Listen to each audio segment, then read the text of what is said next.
What's up mga DIYers? Sa episode na to, we're gonna restore this 2015 Ford EcoSport Titanium na nabili natin sa Facebook Marketplace. From this condition na sobrang dumi, to this na parang bagong labas sa kasa.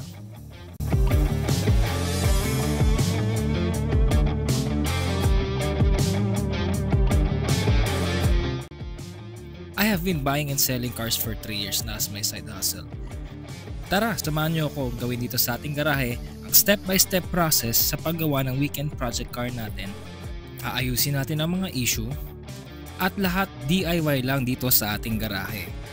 And hopefully, kumita tayo pagkatapos. So without further ado, let's start with the video.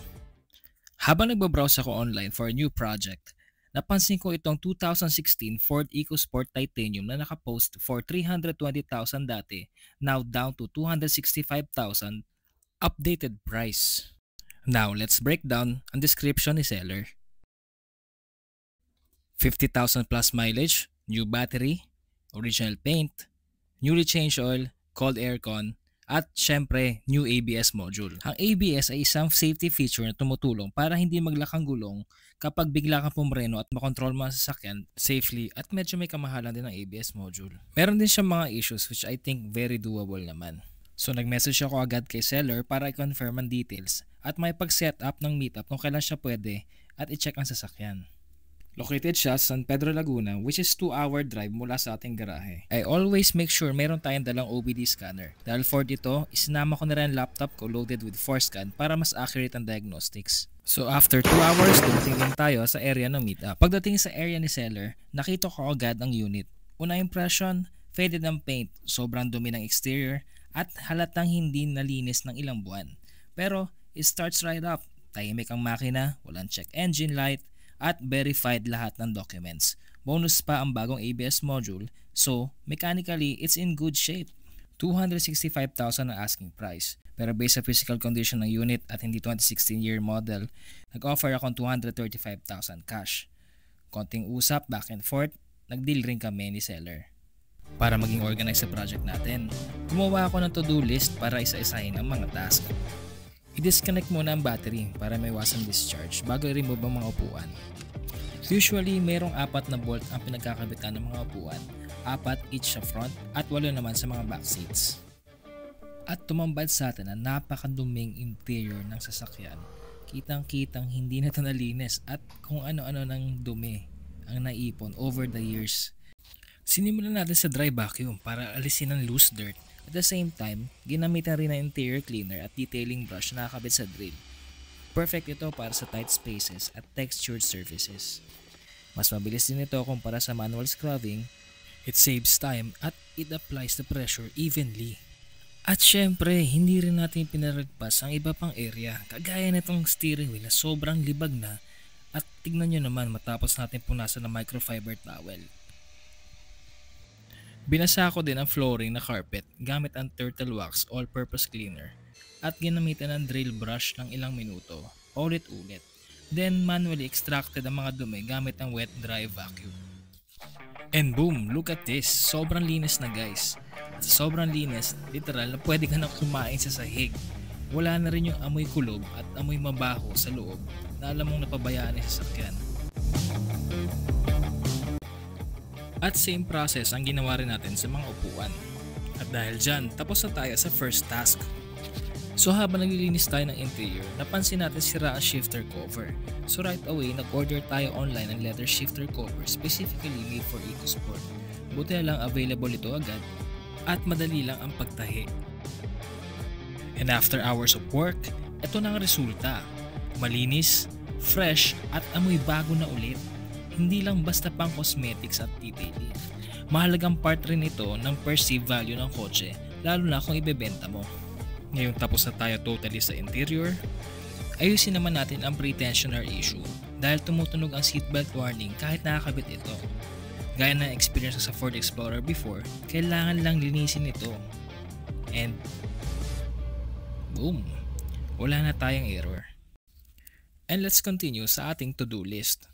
Kanina habang naglilinis tayo ng interior, napansin natin may water immersion sa loob ng sasakyan and most likely nanggagaling ito sa sunroof.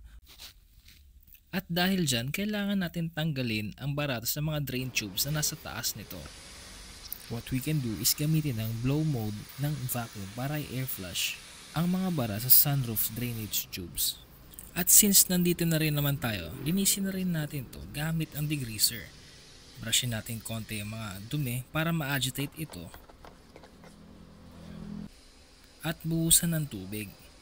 Tingnan natin kung magiging smooth na ang flow ng tubig pababa sa drain tubes. Usually, lumulusot yan pababa sa fender or likod ng wheel well.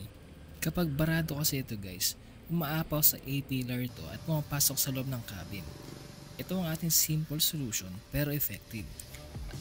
Ngayon upon inspection, tuyong-tuyo na siya at very much okay na.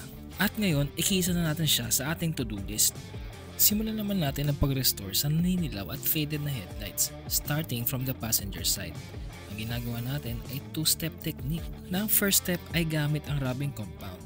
And next chemical combination ay ang polishing with protection. Kitang-kita nyo ang diferensya at nagkaroon ito ng clarity.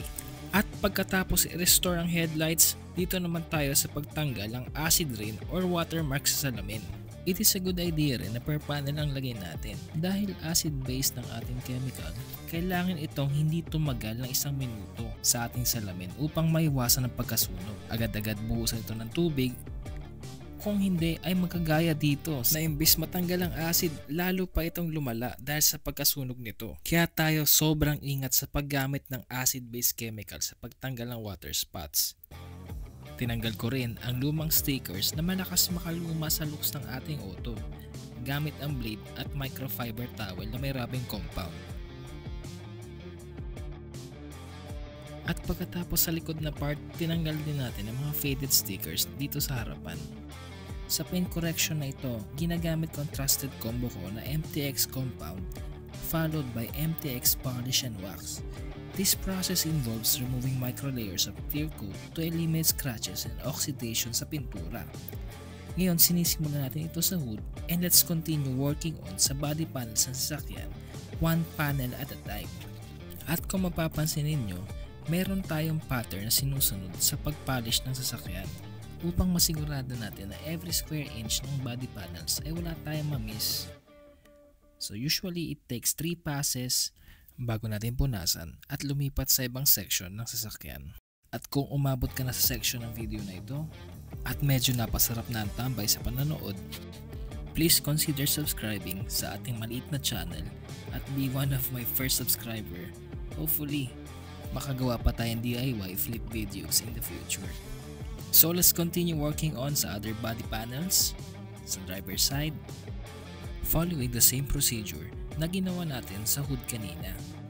So after 3 passes and punas, pati sa quarter panel ng sasakyan, at eto na ang 50-50 split na pinaghirapan natin. Kitang-kita naman natin diferensya before and after. Matapos naman ng paint correction, i-restore naman natin lahat ng faded black plastic trims ng EcoSport gamit ang Quick Detail Spray at VS1 Protector. And based sa aking pag-experiment, napaka-effective talaga na itong product na to, lalo sa pag-restore ng mga black plastic trims na prone sa pagiging faded. At matapos ang likod na part, at ito na nga ang resulta ng lahat ng pinaghirapan natin. From dull faded paint to high gloss showroom detail finish. And the best part guys, it was all done at home using affordable tools and products and hindi mo kailangan ng shop para makakuha ng ganting resulta. And I'm so happy and super satisfying talaga tignan ng ating project car. Sulit ang pagod at masarap sa pakiramdam. Now that our project car is done, picture na natin ito with high quality clear angles, natural light at focus sa best features nito. As much as possible, picture natin ito ng magandang angulo. Dahil importante ang angle dahil ito ang unang makikita ng buyer bago ang specs. So pinost ko na ito sa Facebook Marketplace for 285,000 and after 2 days may serious buyer na tayo agad. At super na-appreciate nila ang condition ng ating project car. And here's our money invested chart sa pagbili pala ng kotse at lahat ng mga nagastos natin sa project na to. So nabenta natin ang project for 270,000 pesos less our expenses and our total profit is 28,000 pesos na hindi na masama for 2 days of work. So mga ka-DIY, if you found this helpful and inspiring, don't forget to like and subscribe and hit that bell button para updated kayo sa next projects natin.